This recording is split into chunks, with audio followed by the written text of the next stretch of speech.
জনগণের দাবির মুখে বঙ্গবন্ধু 1 ইঞ্চি আপোষ করে নাই।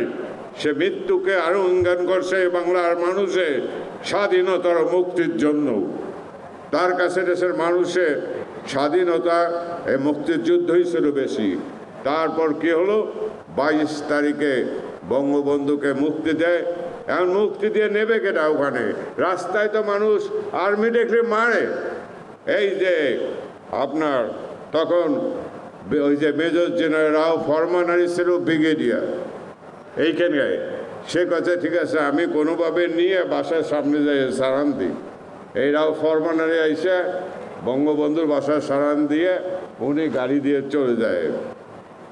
এই হলো আমাকে বঙ্গবন্ধু। আর তাকে মেরে ফেললো এই বাংলার মানুষরা, যে বাংলার জন্য তিনি সারা জীবন করলো, সুখ শান্তি কিছু ভোগ করলো না। আজকে 7 জুন মনু মিয়াকে শ্রদ্ধা করি, কৃষ্ণকে শ্রদ্ধা করি এবং তার পথ 70 নির্বাচনের পর জানেন ওদিকে আর লম্বা করতে চাই না বঙ্গবন্ধু।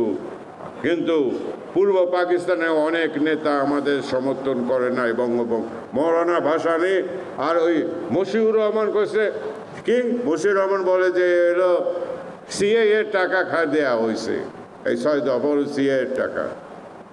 বঙ্গবন্ধু বহু ষড়যন্ত্রকে অতিক্রম করছে, শুধু আল্লাহর উপর ভরসা করে আর মানুষের উপর ভরসা করে তিনি জয়ী হয়েছেন।